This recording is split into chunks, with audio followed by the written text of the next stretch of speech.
Why'd I put Elden Ring and chill? That's not Elden. That's not the right text. Maybe it's just me, but the sound is kind of Mooncast. coming in and out.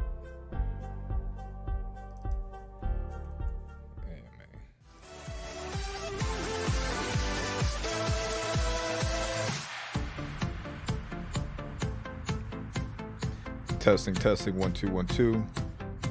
Stepping in, it's Mooncast time. We live in medieval on the stars we climb.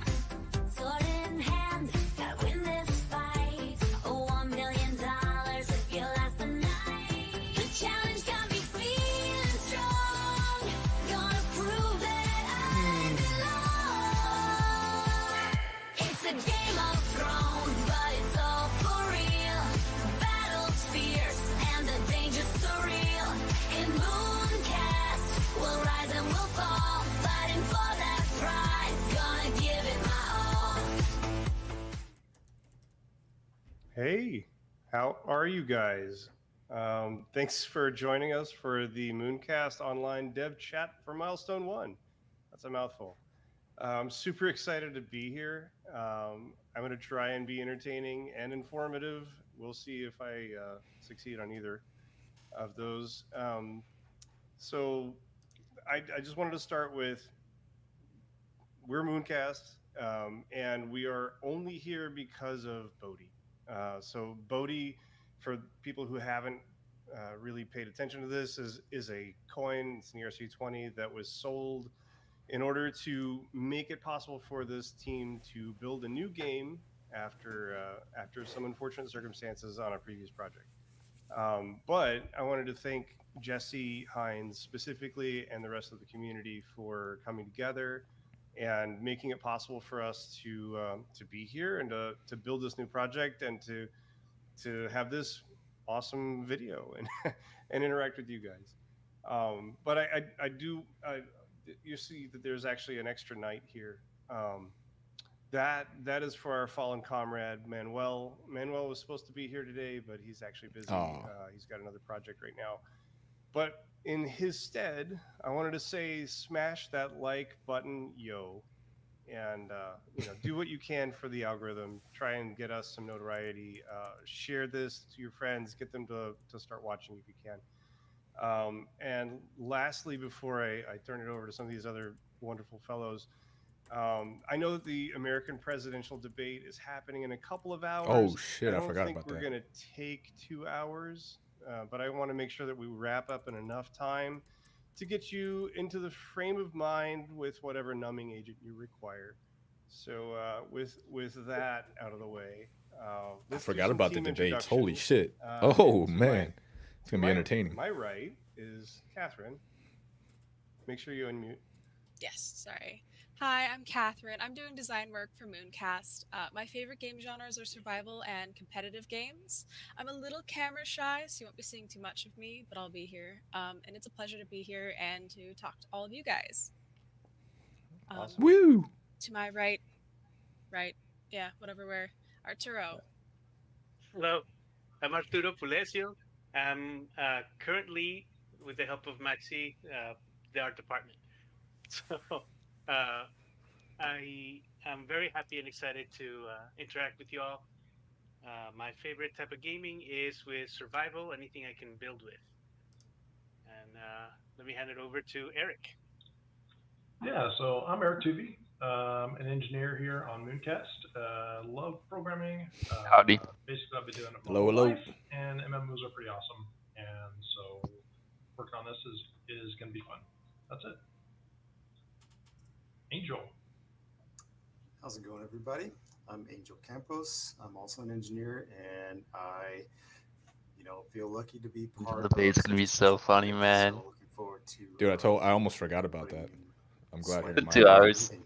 I gotta, Yeah, I'm I thinking. gotta grab a beer. I'm thinking I'm gonna do a So, drinking game. man, So every time I didn't Trump actually introduce myself. I'm interrupts, Jason Hughes. take a I drink. was Every time just Sleepy kinda right Joe's in, mentioned, technically on take a this drink. project, and, You're gonna be drunk I'm, as fuck. I'm driving this one forward. Oh, you at know it. present, and helping It's gonna be helping great. everybody corral and entertaining. move in the same direction. So as far as games go, I'm shocked I'm Biden picky, agreed but to it. I like esports. Agreed to it. He has on no the shot way. in debate. He's gonna maybe get I've ripped never played apart. sequels, so Yeah, try and I don't know play what that strategy is So I'm trying to make from something new his here. team In allowing that, but Mooncast, hey, let me we'll let me see. start with like what this project is. He can't debate. Mooncast is a medieval I think themed maybe MMO the strategy is just to where let Trump nearly talk and maybe everything is like player crafted, unprompted just player kind of talk driven, himself into and open circles or something. commerce. Because like And he's I had don't some know. trying to do situations here, recently because it's when the just a when the ridiculously teleprompter went short out, where timeline he kind to of just try went and on like these get something weird up and rambles running and and actually tangents. have it out for you guys to But I play. don't We know. do want it to get into your hands quickly. We're just going to build the social zone as the first zone. Is this the full And team at the moment? The primary 1, 2, activity 3, is going 4, to be 5. fishing, which is why you see what you There's see. 6 here. of We have them, but yeah. kind of a Oh, low okay. poly aesthetic, and we're Catherine is digging his in daughter. with fishing, nice. and that actually helps us test a lot of the technology and get us to the point where you can start enjoying the game quickly. Looks like we lost Angel. We'll get him back in a minute. So let's talk about what is it that makes an MMO fun. I think that there's at least a handful of things that we should like aim for if we're going to make a great game. We need to have world building. We need to have player agency. We need to have social interaction.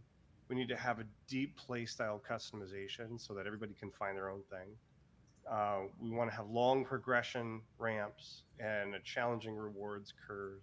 We want to have an easy to play, hard to master sort of game design, and ideally fascinating lore, and also regular dev updates. I mean, if you don't have all of those things, you kind of end up lacking in some way or another, and that's what people should expect, right?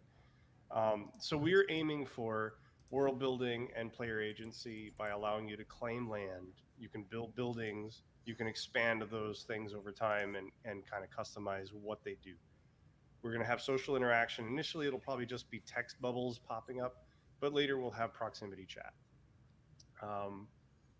We want to have deep playstyle customization where we have a pretty deep world sim that we're planning to do, pretty similar to the project we had last time, and that has things like deep encumbrance, and we're going to have things like sound, like noisy versus quiet gear, and monsters that pay attention to those kinds of things, light and dark, things that are familiar to you if you've been watching us for a while.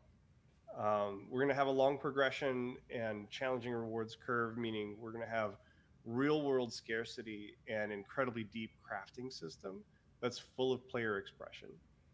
And we want to have the easy to play, hard to master is we want it possible for a person to play solo, but you really should find a team, and that'll make the game not just easier, but you'll be more effective.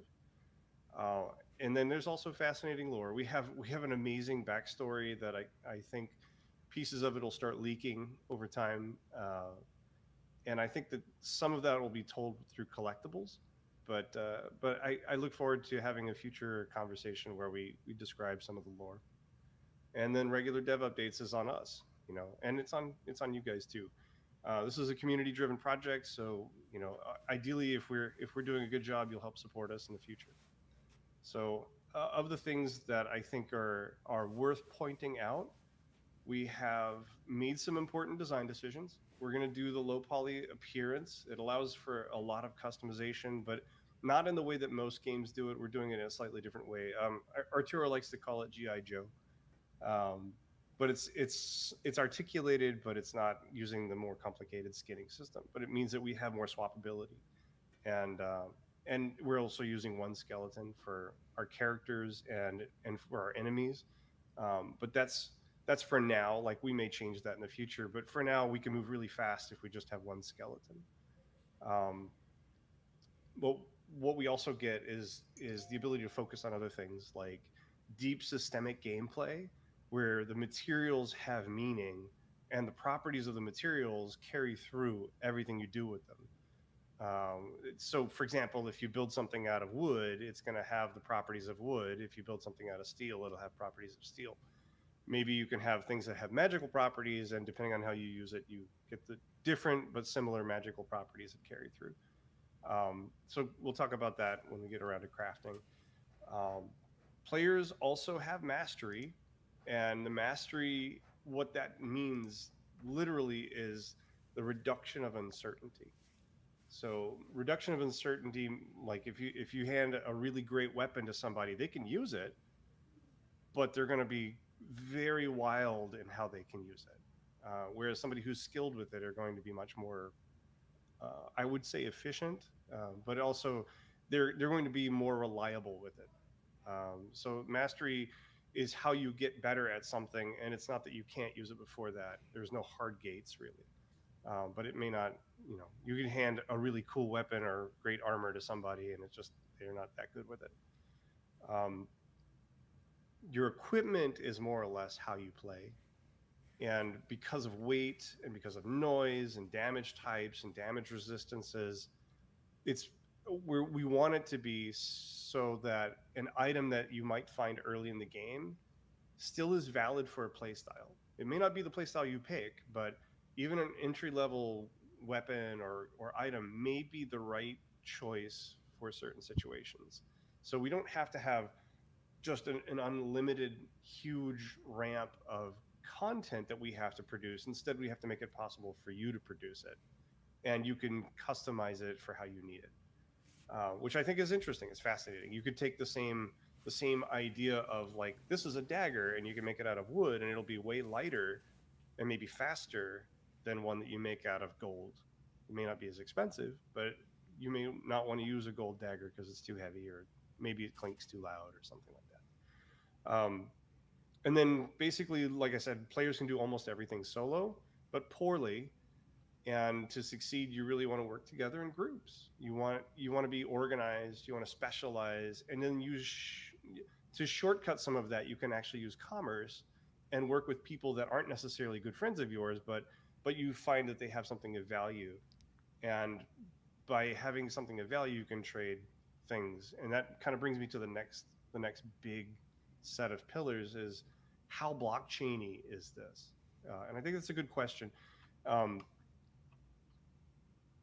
What I would say is that Web 2 players who are not interested in a blockchain don't need to know about it. If you force people through that, it's just a painful ramp, right? Getting people over those hurdles of getting a wallet and understanding what NFTs are and all that kind of stuff. Sometimes it's just too much. Actually, a lot of times it's too much. So what we want to do is actually not make a game about the blockchain, but make a game and support the blockchain. So pretty much everything in the game can be exported to or imported from the blockchain. And the place you do that is at a chain vault in town. So if you're a Web 2 player, you log into the game, you never even think about it, you just wander around, do the things you do. If you never go to the chain vault, you've never experienced the blockchain. And that's fine. It's totally fine. If you're a blockchain enthusiast and you'd like to take things in and take things out, maybe take it to OpenSea or some other place, you can totally do that. Take any item, go over there, throw it through the chain vault, you pay your gas fee, it exports, and then you now have your item. And you can do whatever you want with it. You could find other things, and then bring them back in at the same place, and now you have it in your inventory. So the way that works is you don't put things on the blockchain and they play there. Instead, you put things on the blockchain and they're no longer in the game. So that simplifies a lot of things. And we'll talk about like how all this stuff kind of works in a minute, but starting with that as a core concept, having Web 2 players that can come in and play the game and support the ecosystem on equal footing with people who are into the blockchain solves a lot of problems, and it allows us to scale a lot higher and a lot farther. And I don't think that there's any harm in being a blockchain person versus Web 2 person. It just works. It's the game. Play the game. And if you want to do more things on blockchain, then awesome. And we want to totally facilitate that. So part of also what we're in terms of blockchain, there's more to it than just storing items. Some of it is about decentralization, and we have architected Mooncast servers so that there's a core that is the cluster, and the cluster is the thing that is what we run, and we'll probably have several of those throughout the world eventually. Initially, it's just one for ease of maintenance. but we'll have them close to people so that you can have low latency, high performing, fun combat. And that's something that we couldn't do previously for various reasons. But in this project, we're going to have one in North America. We'll probably have one in Asia. We'll probably have one in Australia, maybe one in South America and Europe. And by doing that, each of those cluster nodes, those are the things that knows where all of the zones are, but we don't have to necessarily run those. The zones can be run external from the core of where the cluster is.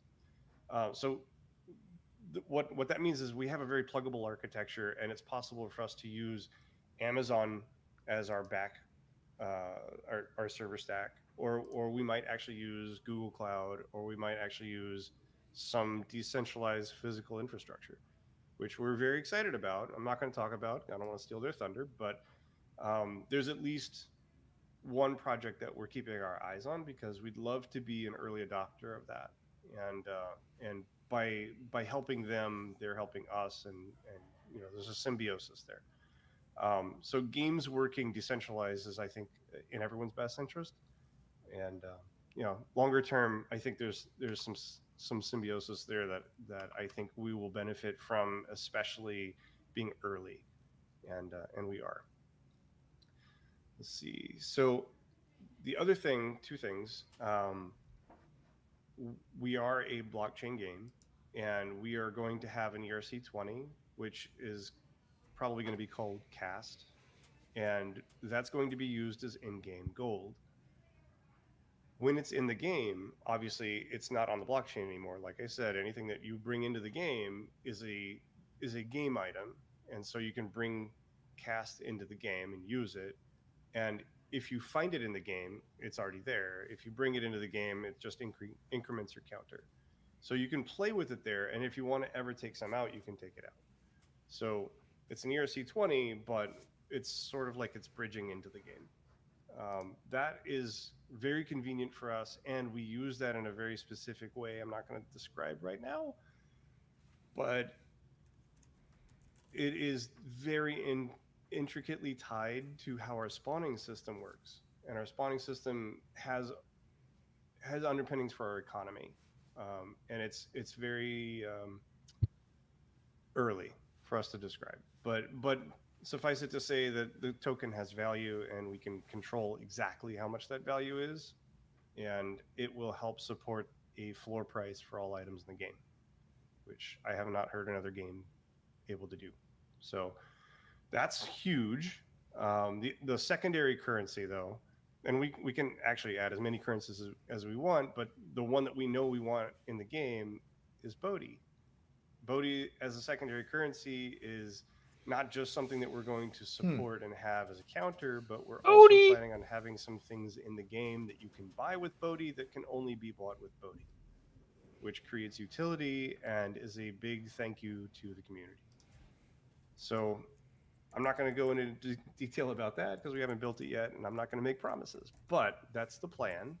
And we're super excited to be here where we are, where we can show you what we've done. And let's do a quick recap of the timeline of the development of Mooncast really quick. Is that our first day of work was May 16th. Today is June 27th. That's 6 weeks. And in 6 weeks, we managed to get a ridiculous amount of great stuff done. And this is the hardest part of the project, where you have to lay the groundwork. And I think we're way ahead of where I thought we'd be. So let me describe briefly the boring stuff I had to do. Part of the things that we have to do is make it possible for a person to log in, and we know who they are. So there's a technology called OAuth 2, and it's basically when you go someplace and it's like, log in with Google, log in with Facebook, log in with Discord or whatever. That's OAuth 2. So we have that working now, and I will show you really quickly. Here's a video. Here we are, unit scene. Loads up, and then it transitions to the login scene. Then I click login, and it pulls up. I don't know if you can see this or not. It pulls up the login page, and then it takes me back to the game, and it says successful login. So that's pretty much the big deal. So successful login, that's not a very exciting moment, but trust me, it was a lot of work. And what that also means is we have a successful login. That means we have a state management system running in the client. That means we're transitioning between different states. That means we are sending messages to the server, our server, and back again. And the server is saying, do I actually trust I know who you are? Google says you're that person. So I checked that with public keys that they've published, and everything is dynamically correct. And so that's a big step in the right direction. Beyond that, we also have basic storage systems set up for our database. We have, like I said, client server messages flowing. We have some process monitoring and dashboards. And there's a bunch of invisible, boring work that I can't even describe to you in a way that you're going to care about. Like I'll show you. This is the kind of boring work that I had to do. Yeah. So if you look, I have the infrastructure manual actually has a way for us to go through and, like, you just double click run all, and now it has all the infrastructure necessary. Oops, that's not the right thing. Has all the infrastructure necessary for running all of the server processes inside of Visual Studio, and it'll connect all those things. And then there's a stop all and also a delete all data. So basically, if you have a user account or you've played for a little while, you delete all data and it gets rid of everything. Similar but different is that there's a build server in local. Local means everything runs inside of Docker. There's a build server bat, which now actually, well, it's not very exciting, but it figures out how to build the whole server into a Docker bundle. And then there's a run all, which will set everything up, including fusion auth and all that stuff. And then there's a stop all and a delete all data. So that's the kind of boring stuff that I have to do, unfortunately. More exciting is this week, in between building videos for this, I managed to get the internal servers working. So when we're running, most of the time we don't want to actually force people to go through that whole that jiggery pokery stuff where you got to double click all this stuff. Instead, you just hit play in Unity, and the whole server stack runs inside of Unity, which is kind of magical. Most MMOs are just really, really hard for people to run locally at all.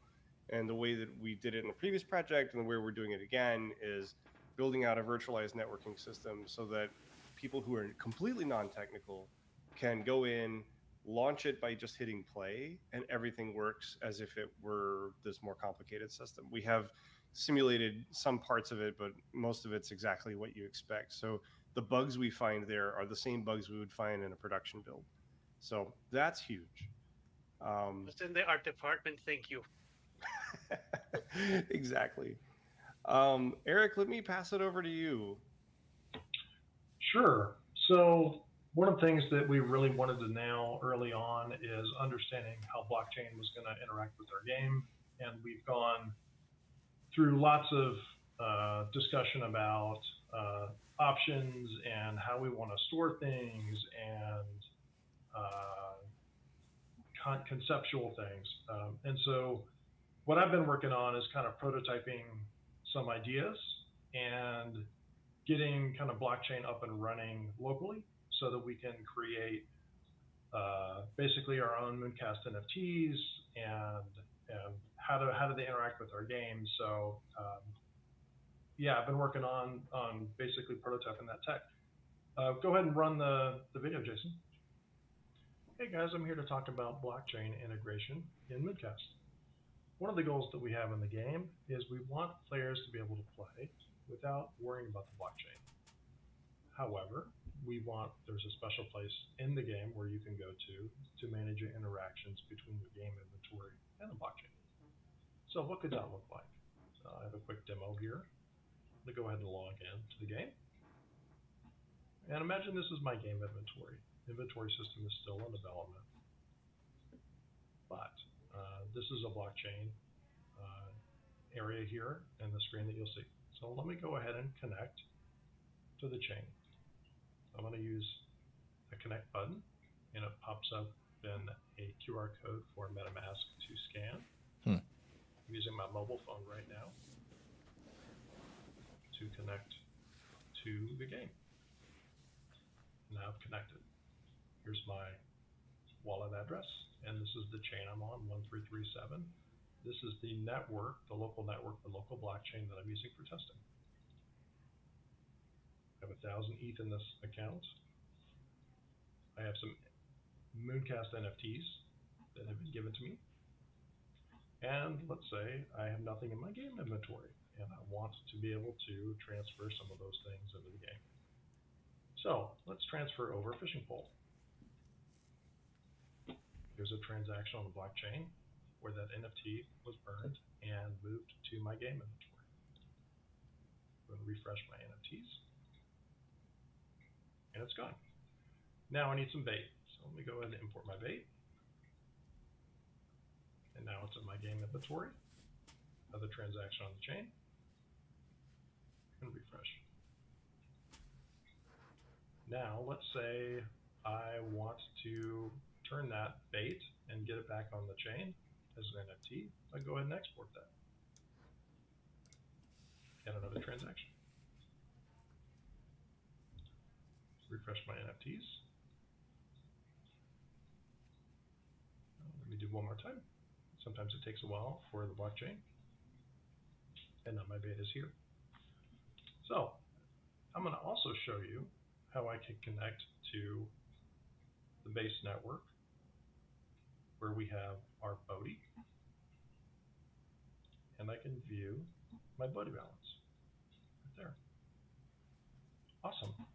Well, thank you guys. What we've done so far is we've integrated MetaMask SDK into our game client. We're running a test blockchain environment. We've created our own Mooncast contracts. We have a client and server coordinating, moving assets from the blockchain back and forth in our game inventory. We have a server listing for Mooncast blockchain events, tracking updates. And then one of the next steps is to integrate IPFS so that we can take our game assets persistent state and create NFTs of our items. So for example, if they're damaged and they get exported, they stay damaged. And when they're imported in a damaged state, you now have something you need to repair in the game. So that's what I wanted to show you guys, the progress on some of the NFT integration we have. Hopefully there's something cool that you've seen, and I will talk with you guys later. Thank you. Cool. Yeah, so, and I am currently still working on IPFS support and making pretty good progress there. So things are going pretty quick. I think I'll turn things back over to Jason. Yeah, one thing I wanted to point out is that what's interesting about the way that we connect is that we're not running in a browser, it's a full desktop app. And so the QR code is actually you doing basically 2FA by using your phone to connect. And it then connects through the internet and does all this magic work. But basically, no one can fake it, right? I mean, when someone was trying to connect, I saw one of the chat comments is like, someone's scanning the QR code. That'd be great, but you're not going to be able to connect to his client right now. But I think it's funny though, because we were Eric and I were testing this while he was logging in, and he had pointed, he was screen sharing, and I pointed my phone, and I logged in using my MetaMask to his client. So it actually works over the internet. It works over video and everything else. So whoever it is who binds their wallet, it is now bound while you're playing that session, or at least for the moment. So yeah, be careful. Be careful with letting them have your QR code while you're logging in, or maybe spread that around and see who donates good stuff to you. Cool. Angel, you're up. Yeah, hi guys. So since the inception of this project, I've been really heads down on getting our character control down as tightly as possible, because that's going to be your main interaction with the world, right? Is how you drive your character around. So we want to make sure that feels solid responsive, and makes sense for the world that we're playing in. So we don't want to go too arcadey. I mean, we also don't want to go hyper realistic either. We want to land somewhere in the middle that makes sense with our low poly aesthetic and MMO, MMO background. So, a lot of that time is just spent kind of researching, like, okay, what are the best tools to accomplish this? And we are leaning on a technology called motion matching to get that done, which is a mixture of using mocap and letting that do its natural fluid movements, and then adding our own control on top of that, and then somehow being able to combine the two so that our mocap animation doesn't drift too far from where you want it to be. And there's a lot that goes on behind the scenes to get that to happen. So if you ever play a game that's got really fluid motion, that's very responsive, a lot of work went into that. And I can just tell you from scratching the surface right now that, yeah, somebody put a lot of hours into that. So I think we have a few videos queued up that we can demonstrate some progress on. So let's go ahead and play that first one. All right. All right, let's talk character controllers. You guys might be familiar with this video where we're moving a placeholder character around in our world using motion matching. Well, to get to this point involved a lot of iteration and discovery. Our process to get here used to look something like this, where we would take raw mocap data, feed that into Maya, and then export that out as an animation FBX file. And then we would have to import that file into Blender and run some manual cleanup steps like fixing the ground plane because that got lost in translation, and then also realigning the axes so that forward is the same forward that we expect coming from the mocap take. And all this had to be done because Maya didn't have a straightforward way of exporting a BVH file directly from here. So we used Blender as sort of a middleman to get that file format. And then we would take that file, put it into Unity, set up a motion matching controller, press play, and then see if the output looked correct and if we could drive the character around seamlessly. But oftentimes that wasn't the case, so we'd have to start all the way from the beginning and tweak some data and then run the whole process again. Well, that quickly became very cumbersome, and I switched gears to figure out how to cut that down as much as possible. And I was happy to find this plugin that lets us export BVH from directly from Maya and into Unity, cutting the process down to basically these steps. So we could just go tweak Maya and export BVH and go into Unity and iterate a lot faster. Since this was open source, I could tweak the code to our needs, and then this helped us speed things up quite a bit. So as time went on, we got from here and to here, where we now can apply the mocap in Maya to the character model that we want to use in game, and finally bring that into Unity and drive them around. So as you can see, we now have a working character controller straight out of Maya with pretty cool. usable mocap data. So here we are, driving him around, and yeah, just take a moment to feast your eyes on that. Take a moment to enjoy what you're looking at. A little bit of a walk here, slow pace, and then we go into a jog, or a straight up sprint. I'm trying to get him into a jog. Let's see if we can get that going. Come on, buddy. Well, I guess that jog's not going to happen. I have to tweak some of the sensitivity values to get him to jog, but as you can see, he's looking pretty nice and fluid. And if you see some frame hitches, that's probably because I'm running Blender, Maya, and OBS and all this other stuff at the same time. But that's where we're at with the character controller. Awesome. Nice. Yeah. I've got another video here that's it's me talking over it, unfortunately, instead of Angel, but he did all this work, and to set the stage for it, it's two completely different motion matching libraries running with the same joystick, and you can see both of them and how they work. And I'll just go ahead and hit play because it's better to look at than listen to me talk. Looking at both of them, they look pretty different from each other. Like, I mean, if you look at MXM, clearly he's got some weird tilt to him, and when you face north or south, if you look at JLPM, his arms are out at a strange angle. So both of them have some issues. I'm not sure if that's just bind pose differences or something else. But from what I'm seeing, the MXM one doesn't look as good, and it's probably tunable. But the smoothness of the JLPM one just the first one he's like different. leaning forward. He's doing that Michael Jackson that lean. The main thing that I was hoping we'd get out of the JLPM one is that we might be able to run this on the server. Second one looks more natural. And know where the joints are for each of the characters as they're moving around. And then the client would literally just be interpolating all the creatures all the time. So the server would have a higher load, but there'd be a little bit more networking data, and the client would be much cheaper. So it wouldn't run any of this except for your local characters. I don't know if we can do that with MXM. We might be able to. I mean, it uses a bunch of burst-related code and things like that, so I don't know. It's possible we use one for the server and the other for the client, but that seems like the worst of both worlds.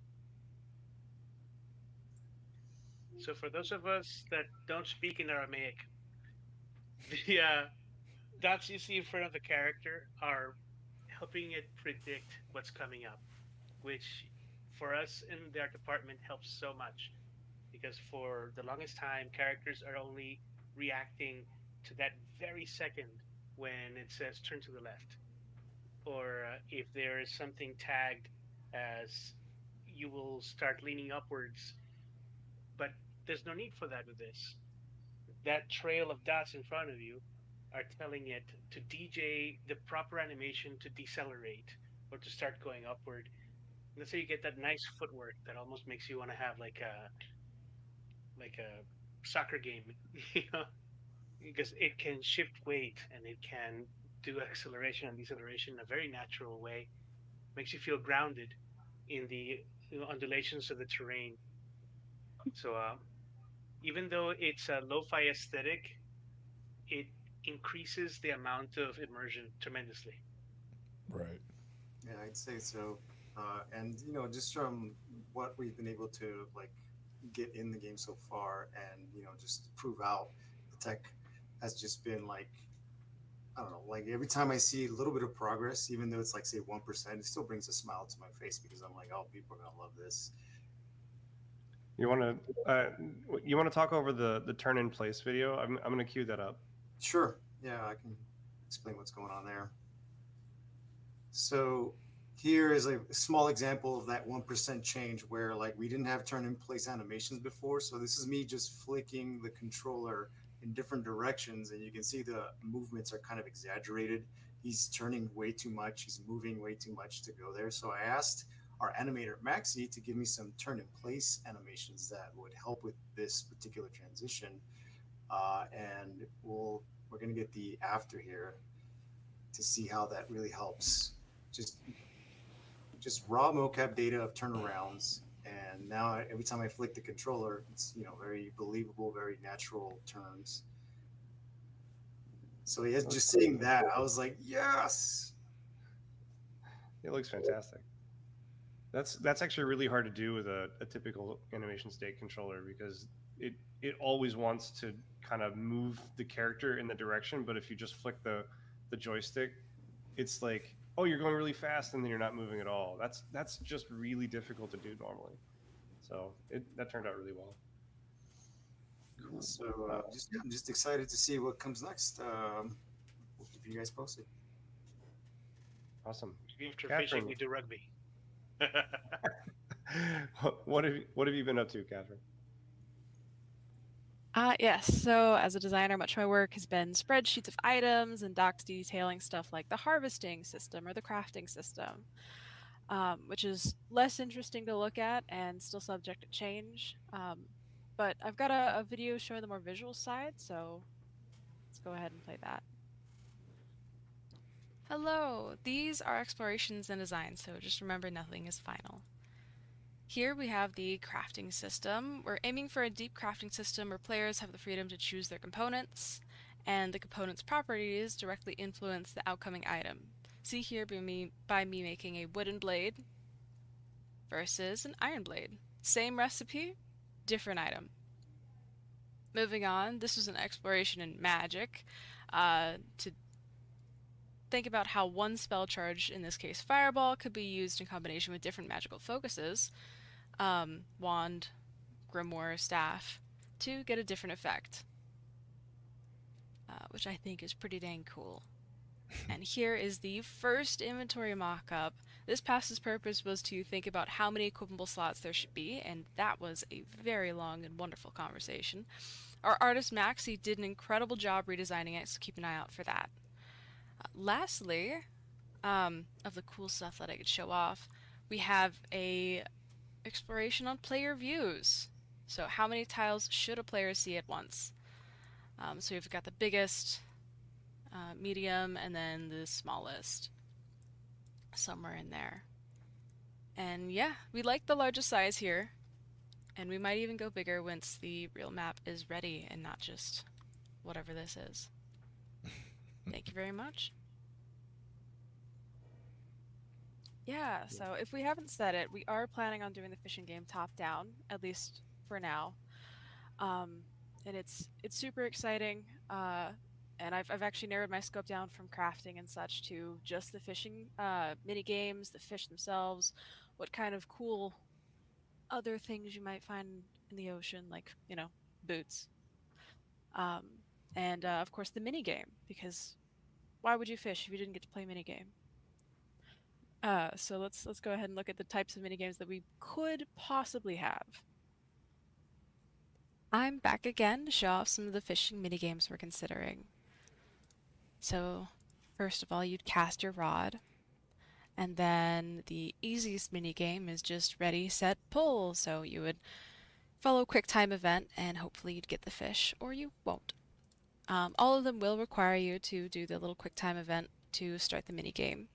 The next mini game we're going to look at is Wild Bobber. So the bobber is going to knock back and forth, and you're going to move your yellow bar to hopefully catch the bobber and the fish.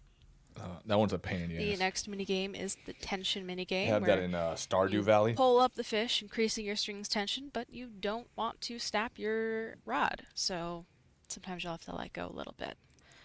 The last is going to be either quick time or button mash event based on left and right clicks of your mouse. And at the end of all of these, hopefully you've caught a fish. Thank you very much. Awesome. Yeah, there's plenty more mini games out there, but those are the ones that we're considering. And there's still a lot of ground to cover before we get to implementing gameplay or mini games. But as you've seen, you know, we're cooking through it. We have incredible engineers, incredible artists, so I'm super hopeful that we'll have something fun. Yeah, for sure. Maxie actually can't be here right now, but he did have a couple of pre-recorded videos that I want to go ahead and throw up here. He's doing animation, but he's also helping out on UI and just generally speaking, awesome. So let me throw the UI up here. Hello guys, so I'm going to be showing a little bit of what I've been working on here. So this is based off of Catherine's first attempt to the inventory, and I took a stab at this in Photoshop, animated it a little bit so you can see the functionality a bit. So there you go, on top of the thing. He said he's oiled up. Grab something and add additional things to it, but yeah, that's just a little quick overview of how it would work. Very basic, but yeah. How did he first animate step. that? He's in Photoshop? Then I also took a stab at, another of the menus. And So Maxie also did a whole bunch of other stuff with animation. Obviously, he spends most of his time doing that. But there was a question and comment about the guy being bald. I don't think that there's a reason why we shouldn't all play with bald characters. I'm kidding. So There was an early character that was Arturo's first guy, throwing them together quickly and trying to get something that was animatable that we could look at. But we have updated characters, and so we're going to show some of that right now with Maxie's animations. Here we go. So here we have our character designed by Arturo. I don't think this is the last version just yet. This is just the first pass, but proportion-wise, I think is the closest thing. So we can work with this, and we can see that we have some basic animations. We have an idle. You know, see very rough stages. This is first pass of bringing the mocap in and starting to clean things up a bit. Some deaths. So a lot of these are very like just retargeted to the character, and what I'm doing is going one by one and just adding a bit to it, you know, tweaking timing, poses, and making sure, you know, mechanically they work correctly. Clearly this one is not even grabbing the weapon properly and so on, but it's good for us to have this as early as possible so we can test it in game. We have some harvesting things, yeah, cool stuff. And then there's some more here. Let's see. Then we can move on to, this is our walk for motion matching. You know, this follows a pattern, and I'm working closely with Angel to get this working with the system we're testing right now. Look, it's looking promising. We just, you know, polishing up some of the corners there that are a bit problematic, but as soon as we get that solved, I think this is gonna look great in the game. So yeah, basically we have this character, which is basically me walking around in a mocap suit. And yeah, all the turns and all that jazz. Then we have sprint as well. It's kind of like weird to see how I run. Looks kind of lame, but I guess that's how I move. So follow the same pattern, just at different speeds. And with motion matching, this is gonna allow us to have more realistic motion. Then we have a jog.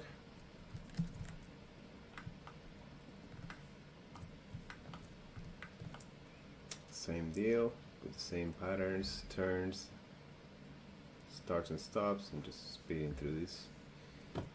And lastly here, oops, we have some fishing animation, also super rough, but here we go.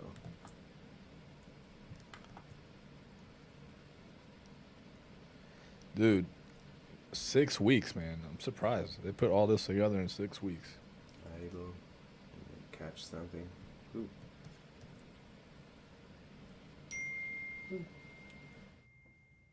Maxie is so humble. It's not super rough. That looks amazing. All right, Arturo. That's crazy. Last but not least, I saved the best for last. Oh, your mic is off. Hang on. There we go. Saw some comments about him needing more booty. We can do a Bodie for booty drive.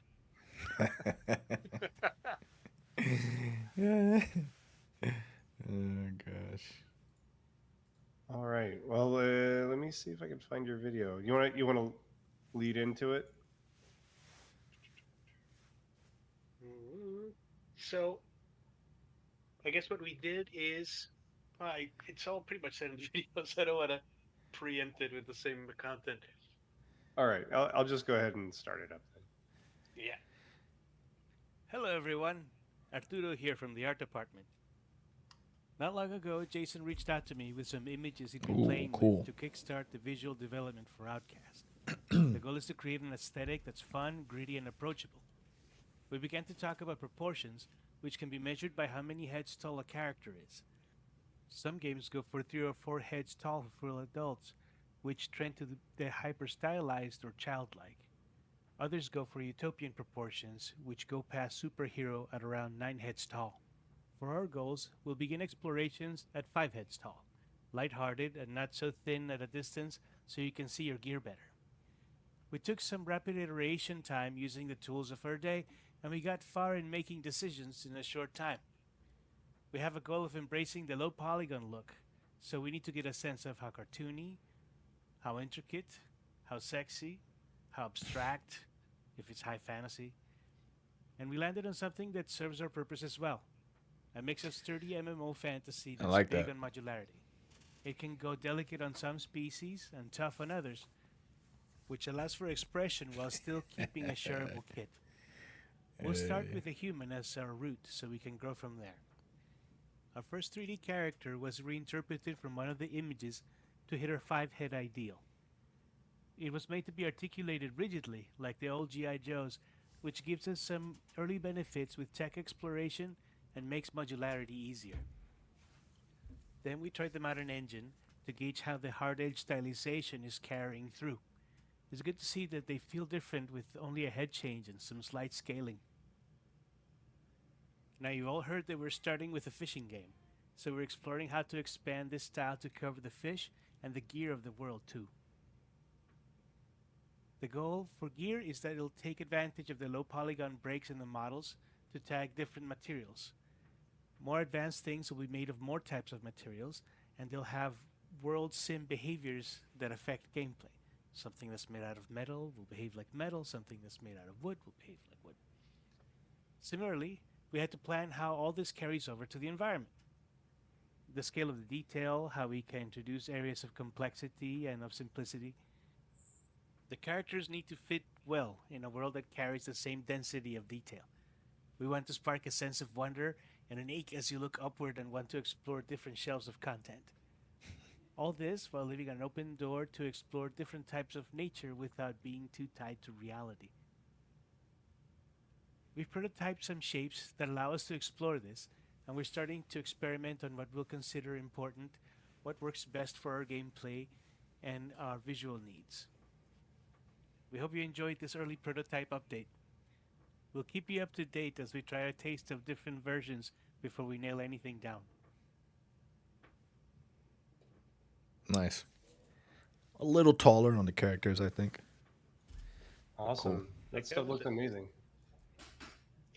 Something that I really like about the thought of the different materials is that anything that is made of 5 materials would have the properties of all those. So it's not just color differences. And I can imagine a world where crafting has particular boosts and inconveniences based on what you choose to craft with. So that makes me happy. Very much so. Yeah. I want to get into the crafting design, but not on this video. I think it'll be pretty exciting whenever people realize what we have planned. So, but it'll look really cool to see people carrying the same shape but completely different content, and it won't necessarily be the same item just because a level 1 guy crafted it. It may not look the same as somebody who's a level 100. So there's a lot of depth and complexity there that I am really excited about, and it's gonna make your character look amazing. So all good stuff. So what's next? Quickly to wrap up, we're almost at an hour. The things that we're working on right now, I mean, engineering wise, I'm working on adding accounts and characters and inventory and equipment structures. And there's a ton of work being done on character controllers so you can move around the world. We're going to probably do a 3D version of it, and we may just fix the camera to be a 2D. We're not sure yet, but we're not going to overpromise. I want to make sure that what we deliver is something we're confident in. There's an interaction system that we need to build so that you can actually do like interacting with buildings and buying and selling things and turning in your fish, and if we can do a tournament system for fishing, then we'll do that. And then there's a ton of environment art and an auto atlasing system for the materials so that we can actually render pretty quickly. But we're not focused on performance right now. It's mostly about getting something up and running and see how quickly we can get something that we feel is a good enough product that we can put out into people's hands. Do you guys, anybody else have anything to add? Just unmute yourself and go for it. Going once, going twice. All right, so there's some questions. 8-Bit Tendy says when. Of course you said when. When is as soon as we can. Realistically, I think that we have to have something out by October. I think we'll probably have something at least as an initial playable before that. I don't know exactly when, but sooner than later. I think October that's the last possible date. So I think that we can honestly sign up for at least then, but expect it before that. That's pretty quick, honestly. And then Family Man asks, are you planning on a vault bank feature for storing items? And that's related to like picking up stuff that you can't carry right now. No, not in the sense that you're walking around and you've got the gear you want and you want to pick up something new and it doesn't fit in your inventory, so it goes somewhere else. The inventory system is based off of encumbrance, and it's important that the things you carry slow you down because you're too heavy. So you have to decide, do you want to wear the really heavy, really durable armor, or do you want to wear leather because you can carry more stuff? And you can actually move faster in leather because it's lighter. Or maybe actually plate mail might be lighter because plate mail is very thin and also very durable. So those are the kinds of things that you have to make decisions about. Not every item is better because its stats are higher. There's going to be multiple axes for every item, and the different stats are probably going to make it better for some purposes than others. So picking up more stuff means you may actually become slower because you're carrying more weight. That makes me really happy because it keeps things from becoming irrelevant. Exactly. So the lightweight things that are early in the game may actually be the best thing for you to run around in kind of easier zones. So that's kind of the direction we're going right now. I doubt we'll make a huge right turn from there, but that's what I have in mind. So a deep simulation is important, and I think what you want is to have a big enough group with you that you can carry things back. Or maybe a long time from now, we could have things like horse-drawn carts or things like that, where you could put things into and then jump in the cart and steer it home or something like that. I don't know. We'll see. I'm not going to promise that. Oh, you're still here. Hey. So I wanted to reward you all for hanging out for an entire hour with us. This has been super exciting for us, and I'm thrilled that we got to do this much of the project, and we're going to continue charging forward to the rest of it. I'm going to reward you all, or punish you, depending on how you like it, with a final video before we sign off. Nice. So thanks very much, everybody, and enjoy the last couple minutes of the stream. Awesome.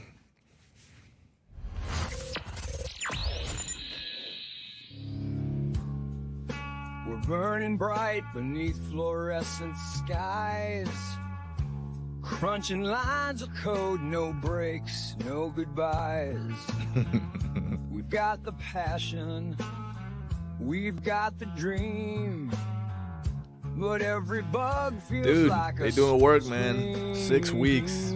6 weeks, and they got something to show for it. I like it. It's going in a good direction. We ain't got no time to breathe fresh air, 'cause I understand we've been coding all the land just to build a world that's stunning. The bug list grows like a jungle vine that knows where the nights turn into mornings. I understand we've been coding all the land just to build a world that's stunning. Logins are working, characters are walking, polygon dreams and complexities. Blockchain items move smooth as honey.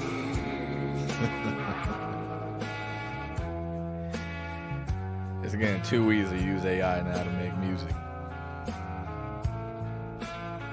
But there's still so far to go. It's kind of funny.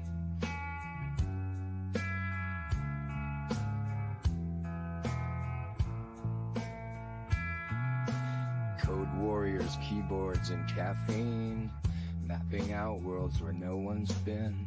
The scope expands with every sprint, yet the backlog's still an endless hint of late nights, friends and foes, testing all our roles to craft the most dynamic fishing hole. Nice. Dope. Cool, man. So that was the first Mooncast Townhall. And like you saw, man, in 6 weeks, they were able to put a decent amount of content together, man. That's pretty dope. Thank you. That was pretty dope, man. I'm confident in these guys, man. They know what they're doing. Not too shabby. Yeah, man. I'm actually pretty impressed that in 6 weeks they got some of that stuff together. I didn't think we were gonna see that much of some of that concept art, but that's pretty cool, man. I'm excited. Yeah, I would a few minutes ago there was where it flashed between a bunch of images. I'd slow it down. Take a look.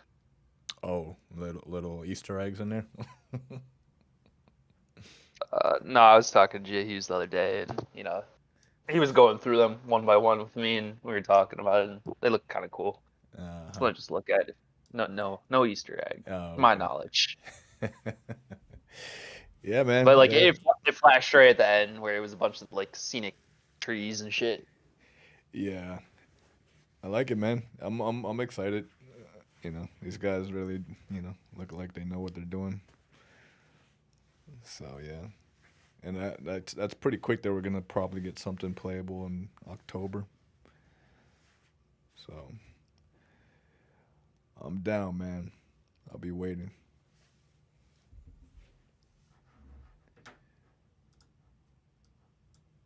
Wonder how that's gonna work because October would be they would have burned through all their money by then from Bodhi.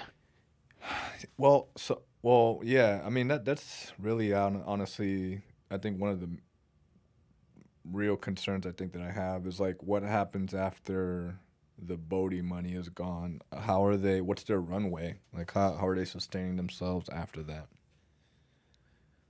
Well, originally Jay Hughes, before Bodhi happened, Jay Hughes was gonna fund it for a few months. Okay. So option one would be he could kind of take it over for a little bit. Mm-hmm. Option two is I have introduced Jay Hughes already to some VC money. Okay.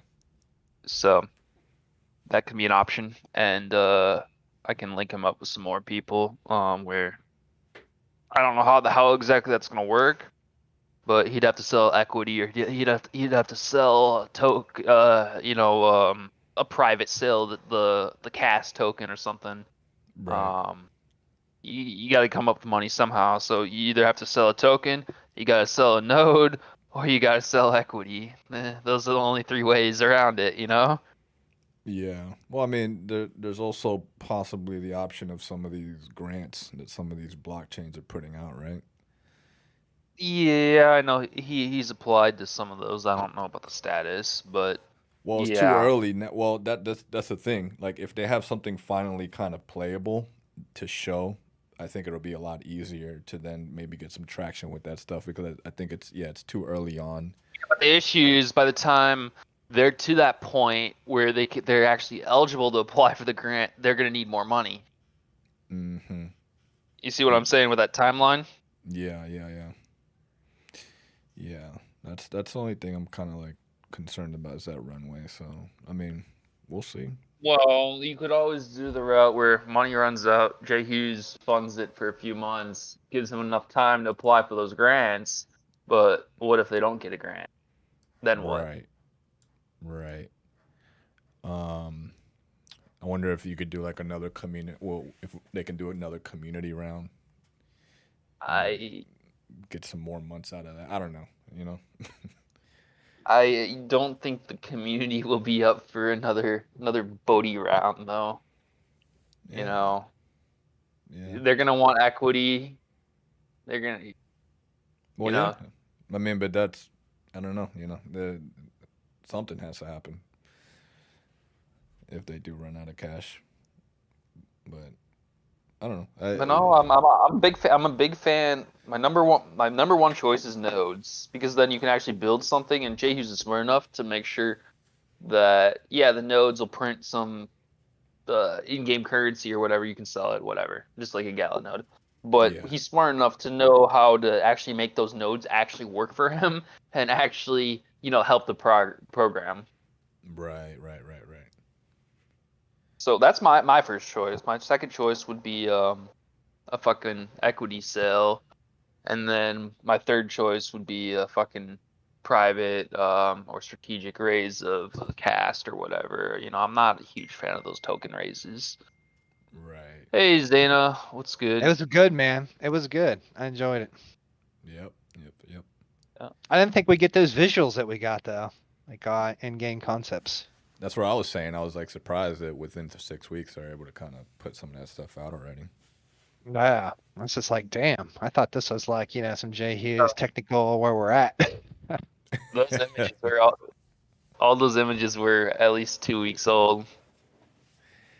Yeah, they're putting in. I like them. They look good. Looks good. I saw a lot of those images 2 weeks ago, and so they're farther ahead than what he projected in that video in that AMA. That's even better news, bro. I love it. From what I've seen. Doug Sunny deleted all that shit. He put a flamethrower to it. What would you say? He just burned it all the comments. What were people saying? The hyper legit with Oaken. Why? Oaken was hinting at the AMA. I seen him Oh. burn it. He was asking like 4 p.m. What happens at 4 p.m.? And then he just deleted it all. We were all like hyper legit stuff, man. He deleted my gold post too. I proposed a gala drinking game, and they didn't take me. He didn't like my idea. I just said that the debate's in an hour, and I think it would be really cool if we all live stream it. And every time Trump interrupts, we drink, and every time Joe Biden doesn't make a complete sentence, we drink, and we'll all be fucking shit faced in an hour. He's not as comical as me. That's funny because my dad texted me some bingo cards. Oh in the yeah. Debate. I'm like, that's all right. Nah, I'm not doing all that. Yeah, dude, just host it on one of these Discord parties. No Pull up doubt. the YouTube. I already got it ready. Oh man. Yeah. But the funny thing is, so they did the coin toss already. Biden won, and so Biden chose to choose his podium spot. So Biden got to choose which side of the stage he sat on, and Trump gets the closing remark.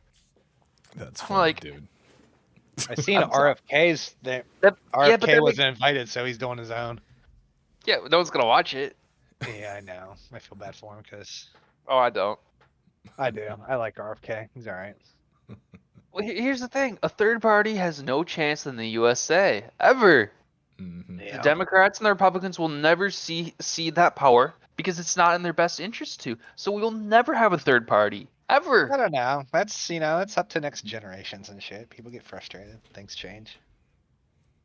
Yeah, but the issue is if I change my vote from my party to a third party, then I'm hurting my party. Well, that's even your if- party. I'm just saying, if nobody starts not identifying with any of the parties, like into the future, Well, I'm generations more change. I'm more libertarian, but I'm gonna vote GOP every fucking time. But I'm a there are win. There's some conservative views that I have that are anti-libertarian for sure. Where's the debate on CNN? It's hosted by No, CNN. yeah, CNN. Yeah, that's right. I'll live stream it here. You guys don't have to find all the links. Live. What time does it start? 1 hour, 50 minutes. Oh, okay. Moment where he, during a primary where he went. Yeah, it's gonna be interesting. Yeah, dude. Yeah, they're just doing pre-debate stuff, so nothing I was important. I was thinking about meme coin shopping during the debates. Oh, you know what? That reminds me. I want to check out the price of all my Trump NFTs. Well, they're gonna cap. They're gonna go up tonight. I think they all will, like those presidential wins. But Just pull up yeah, a they live said chart. yeah. Well, you just pull up Deck Screener, dude, and you watch the new coins made, and if they say something like as soon as that girl came out with that Hawk 2, Oh yeah. I was like, all right, when's it popping? It popped up, man, and I bought into it. Oh god, yeah. Someone made one in the Gala swap, and then I've seen a few of them in different chains. That's the problem, You been though. messing Like with there's the so many Gala swap chains. ones, right? Oh, it's only Solana. That's where it's at. You're right, exactly. But that's the problem. Is like you have like a shit ton of different Trump coins on all different type of chains. Yep. It's not like back in the day. You just got Doge and then that's it. Now you have like a million copies of a Trump coin or even an RFK coin. Like I bought some Bobby coin, but like Hell yeah. there's a shit ton of it all over the place. So, Santa, we playing the game, man? Which game? The game I proposed. The Drinking game. Oh, I'm telling you, man. Let's do You're it. You're doing it with tequila. Well, right now I'm I'd like to sipping on- remember playing it. Well, right now I'm sipping on. I've been making these. What is this? It's I take some wine, some orange juice, and some What? brandy. What's that called? Sangria. I've been sipping on sangria. Sangria. Yeah. Yeah, you're gonna have such a fucking bad headache. I'm young. I ain't an old man like y'all. Oh god. Right. It's about the sugar, Called, bro. called wisdom, bro. Oh, Smoke a shit. joint. We've been there. We done that. Yeah. We just We warned you. learned. Yeah. making this a substantive, illuminating debate. I'm thinking the guy in the control room that has. Remember, I did that shit on screwdrivers, and I didn't drink orange juice for like 3 years. 2 minutes to start, minute Oh rebuttal. shit, with screwdrivers? Ugh. Ah, yeah, dude. Just ever did it with screwdrivers. One night. Yeah. Orange juice was out of my realm for 3 years at least. That's why I do tequila though, man. Like after years of experimenting, I'm like, tequila's the only one that won't give me like a crazy hangover. Yeah. You gotta make sure it's the pure agave, though. Yeah. You guys, what was the V1? Do you guys remember what it was called? I can only find the V2. No. What is it? V1 or what? V1 trading card for Trump. I only have the V2s right now. No, I don't remember. Oh, they had a different name from trading cards? I'm trying to find an OpenSea. Oh, yeah, I don't know. What are these? It's like season 1 or something, right? And before letting it just go to the next set of issues. I mean, they're going to have to do something. I mean, they're going to have to say, "No, Mr. Trump, you lost," and now the next question is for for President Biden, or alternately, Biden's going to have to do it. And I hope that's one of the things that he's preparing to do. When Trump lies, when he says he won the election, There's none listed on V1. You know, his economy was perfect. That makes no when he sense. says the economy is now terrible. Whatever piece of the mythology. No, you mean like there's none listed for sale? Have some prepared way Yeah, and there's like 42,000 of them. shouting that you're lying line Damn. that might not work. Yeah, you so gotta he's gonna be. need some No way. counter way of countering him. It's the verified. If you look at my screen. The moderators, the Some two bids founding in. hosts of this, are Wonder if there's a different representing not marketplace. capitalism as reality intervention. But I mean, it seems like a very, very hard job to do to balance in a polarized society. And I'm wondering. Oh, they're moving to Magic what you Eden. would That's say why. to them about, you For know, the how you V1. bring in, and I want to talk about policy. Magic Eden. You know, how do you get them Because to they understand can the enforce value of royalties there. the Middle East, et cetera? Because what? They can enforce royalties at Magic Eden. Oh. Can't enforce royalties on OpenSea anymore. Oh, okay. to hold each other to account too, and that's one of the things is that the So they can moderators, they can yes, they're gonna have to block. do it, but Joe Biden and Donald Trump are gonna have They to can also block hold each it other to there. account, and that's the point of the debate. There's a real Which opportunity. I fucking hate. You know, these should be fucking smart contracts that you can't do that bullshit. There are some policies that are floating around here. One is mass deportations of tens of millions of people that are in the United States, undocumented. Well, How that's is that gonna the work? collection Make no selects mistake, that. some of the announcements that Joe Biden just made recently. Ooh, the V1s are doing real good. A strategy of bringing Yeah, totally.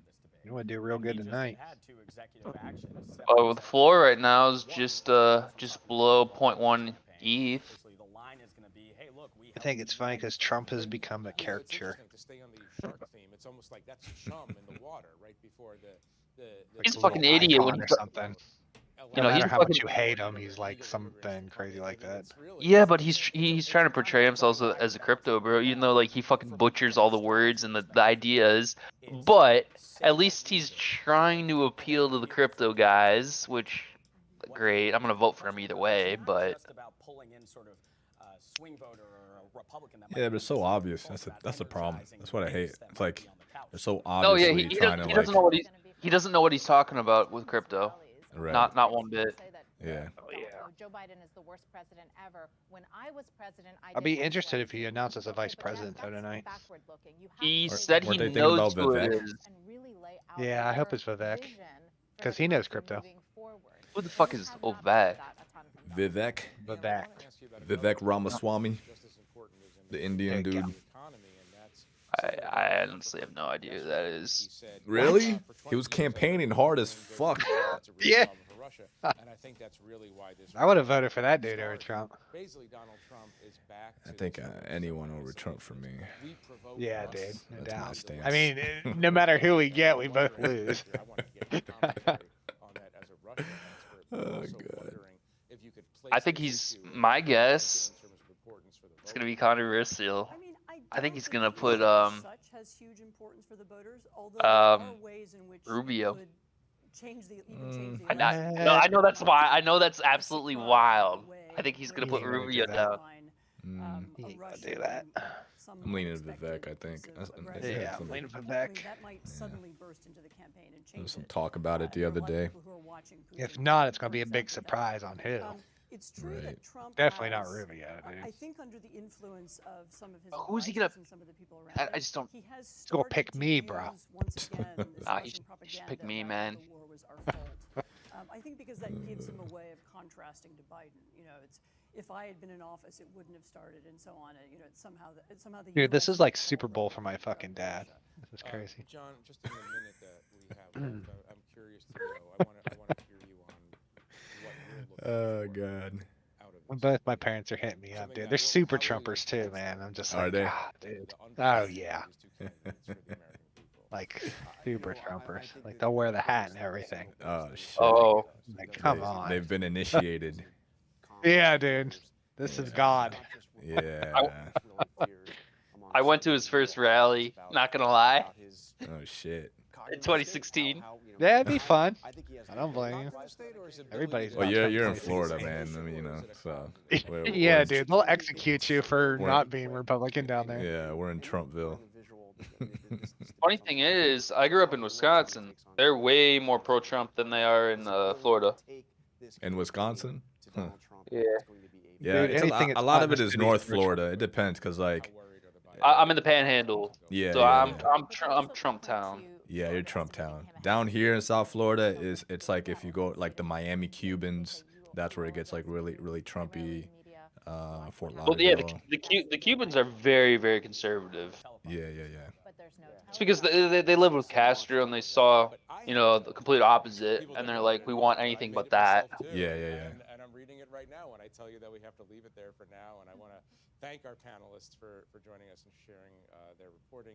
I want to thank all of you at home for joining us. And please be sure to read Anne Applebaum's recent cover story on the power of propaganda at theatlantic.com. The debate is happening in a highly polarized America. PBS News' Judy Woodruff is traveling the country examining the nation's divides as part Think of I'm her gonna drink for ongoing this for series, sure. America at a Crossroads. Need some bingo cards. Your mom, my dad. Drop them. I want to see what they say. No, they're not anything. I think that. We were considered Mexican Americans. That's what everybody, You know, there's only one topic they both agree on. What's that? Polo is a 73-year-old Are you gonna United bite? States Navy veteran.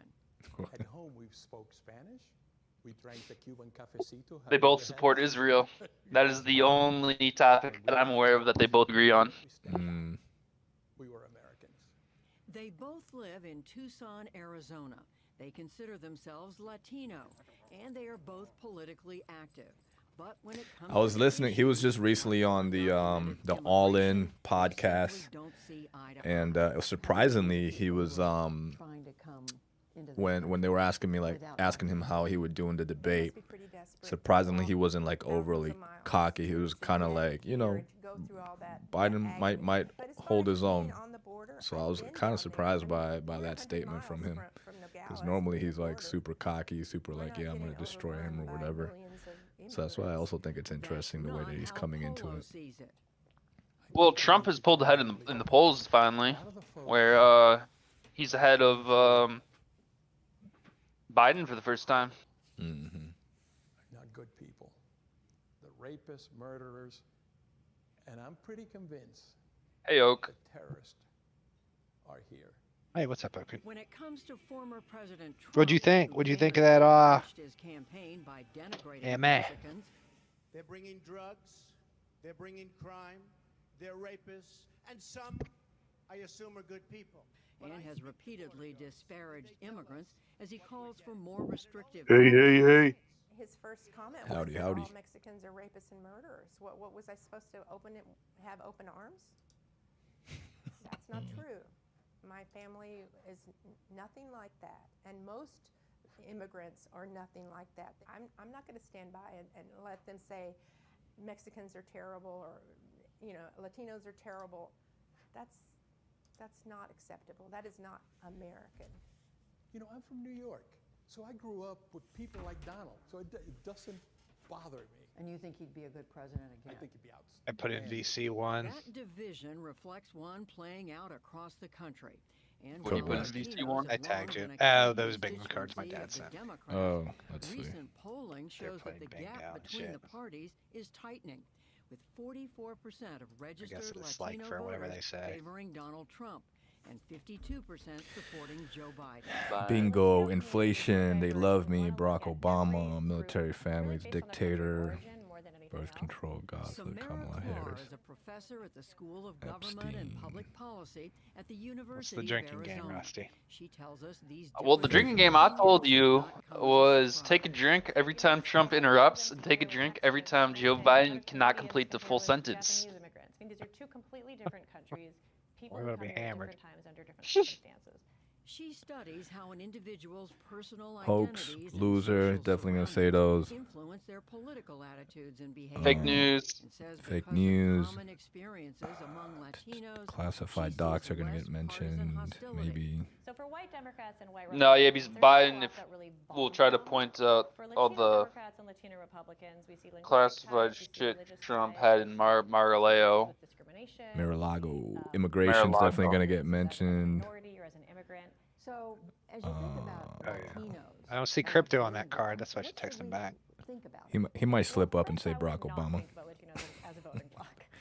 Oh no, he's gonna be comical. He's gonna say Barack Hussein Obama, or whatever his full name is, with the Hussein in it. Yeah, you gotta say the Hussein, right? You got to.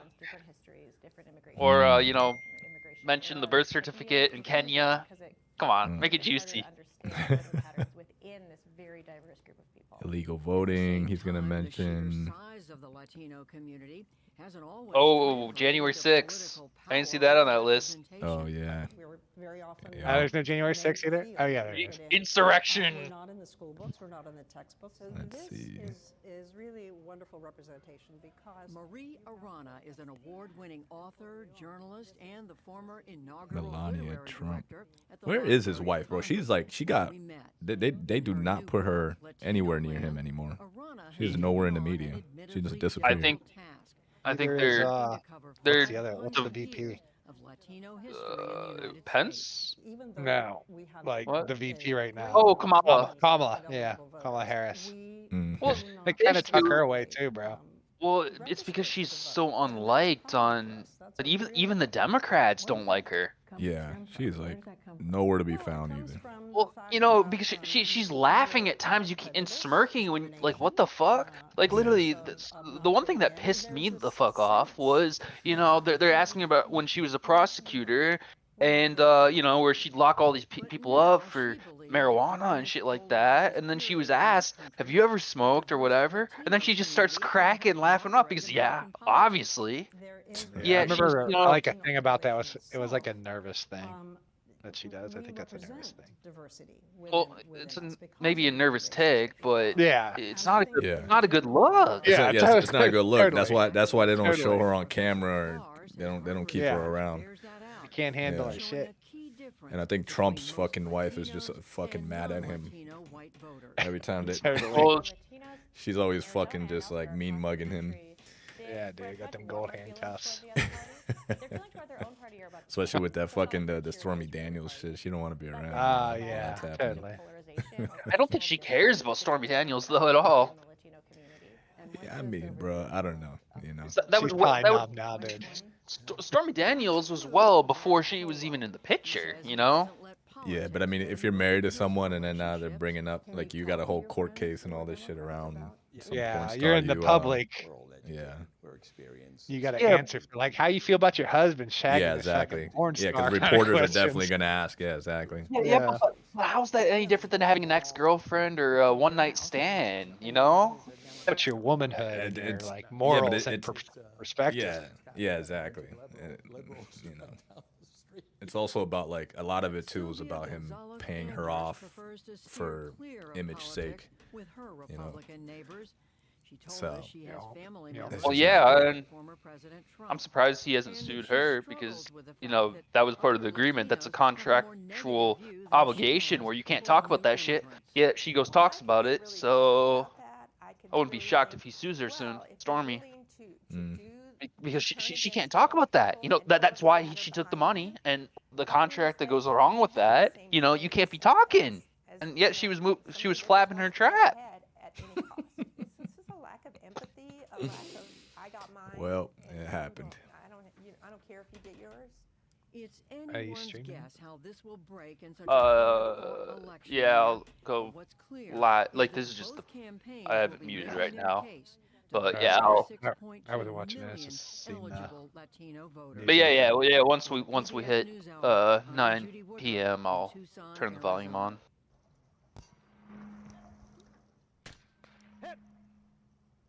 Tim Carroll is a firearms instructor in rural Harriman, Tennessee, who is passionate about guns and gun rights. I'm a Second Amendment absolutist. Having more guns. You listen, 8-bit. You listen to that Miranda Sama? I caught about like 50 or 75% of it because I was driving. Yeah. So I didn't get to watch the whole thing or the end. I think it's It's all right. a tool I mean, that's used often. And in the wrong nothing hands, crazy. I don't know. I don't even know how to feel about Miranda's anymore, honestly. Alyssa Pierman is a high school Yeah, English especially now. teacher in Jackson, No. Tennessee. Come on, Actually, Zeno. every time I listen to him, it stings, dude. Come on, beautiful hat. Yeah. Told you I got one. Where's your hat?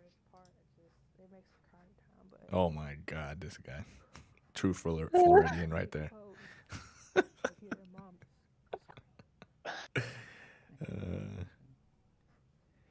Yeah, I listened in and I don't know. There was nothing really big that was said. Nothing. I mean, the biggest thing is they kind of, the play test coming up. I that was didn't all I catch got too out of much it. about. So like for this playtest, did they mention what they're gonna be testing? Like, is it gonna be similar No, to they're the going to old be one? using King's March again. Yeah, they're going to be using King's March again. But Or like, King's what Landing? what mechanics are they testing with this playtest? Is it? Did they say? I Like, have no. No, they didn't. They didn't really Mm. say anything. yeah. But no, the funny thing is, when I go into town and Panhandle and I wear that hat, I get discounts when I go out and buy shit at stores. Oh yeah, if you're running Panhandle, Florida with that. Yeah, it's like literally I go to the grocery store, you know, the little mom and pop shops. They're like, "Oh, let me take 20% off for you," or let me give you an extra pound of meat. Or if I You go wanna- buy a new gun or some ammo, and they throw you discounts. You one of them, part of the crew now. Yeah, we're one of the boys. In the gang. Oh man. Come on, Big Tennies, we gotta get you a hat one of these days. Nah, man, no hat for me. Come on, you could be rocking that all around South Florida. Dude, you should do your music video with it on. Oh hell yeah! Nah. Oh, nah, have well, you what's the guy that does that? The Oh, there's a white few of rapper. them. Yeah, no, is there? Yeah, no, there's bro. also a black one. There's also a black guy who does it with a Trump hat and like makes these. To Kanye? Like, no, not Kanye, but he does these like conservative rap videos. Yeah, bro. There's a whole Hilarious. there's like a few of them, and like they're all clicked up now. But yeah, they're like these like Florida like conservative rappers, and they hang around Trump. They did a who did they have in the video? What was like his damn, I forget his name. But they had people from like his party, and it featured in some of the videos as well. See if I can find it. It's crazy, dude. Yeah, I ain't buying one of those made from China hats though. What's the where does it say that's made? Let me look. Oh yeah, that's a good question. Made in USA. Uh-huh. Manufactured. Oh man. Then in August of last year, Tennessee's Republican By Mike governor Lindell, bro. called a special session to enact gun safety measures. But Wait, Mac Miller? Mike Lindell. Tennessee 11 convened to try to hammer out some solutions of their own. Ow. 4 of their proposals centered on measures that would not restrict access to firearms, things like promoting responsible gun ownership, broadening the role of police officers in schools, working to reduce trauma from gun violence, and increasing understanding of gun issues in schools, communities, and the media. The one measure they agreed on that focused on restricting gun Athletes access everywhere, including became myself, the swear by this. It's better, it works, and I'll tell you why. You may already know. Moment I got excited. I thought, wait, there's a surprise for me. You should tag everybody with an announcement, Rusty, and Mooncast with that AMA. Ooh, what is it? I know. What I Is mean? Is it a cigar? What? The Mooncast and announcements. Just tag everybody and be like, if you missed it. And partners over at Oliva Cigars, who I think are the I'm not gonna premier do that till cigar I got a video recording. I hope Jay Hughes recorded because he didn't ask me to. No, but if they went live, so it should save on their YouTube. Yeah, it's a YouTube link. And they did that on account Yeah, of you had the YouTube link to the live recording. Also, put their Twitter. I didn't know they even have a, Oh, had yeah, a yeah. Twitter. I didn't either. I had to ask Jay. Yeah. Shit. Sick. That is so. So one of the issues for this baby, first time of the 3, we didn't figure out the sex beforehand. And I know it's supposed to be 20 years before you find out the sex now, but we didn't do it. So it was to the very last minute. This is so cool. I've never seen one like it. Look at that. I mean, every time I have a kid, as you know, I come in the next day. I'm the only one who does it in this office. I come in the next day, I hand people out cigars. And the cigars usually say, it's a boy, because I keep having boys. But this one I didn't know, so I didn't buy the cigars. This is, I almost don't want to burn it. I mean, that's not, I just want to, I'll save an extra one. Well, yeah, we have a whole box for you. Yeah, whoa, man, this is great. Why are so many people in this live stream right now? I got 35 people in here. Oliva did this himself, commissioned this himself to thank you, to congratulate you, and to thank you Which for live the stream? successful launch of Mayflower. Well, yeah. I was live streaming the Thank you to the Jeremy. AMA. Thank you to everyone who's gotten a Mayflower cigar. That's fabulous. Oh, you had 35 people on your live stream? Kick ass. Yeah. And it's heavy. That's more than they had. Yeah, they had like 16, bro. And in our Daily Wire store, we like to sell truth bombs, but now we are selling. You need to be community manager, bro. Actual gold truth bomb. And by actual gold, I mean it is is made of gold from our partners over at I just Birch pushed it. Gold. We've been in So. business with Birch Gold since Nice. the very beginning of the company.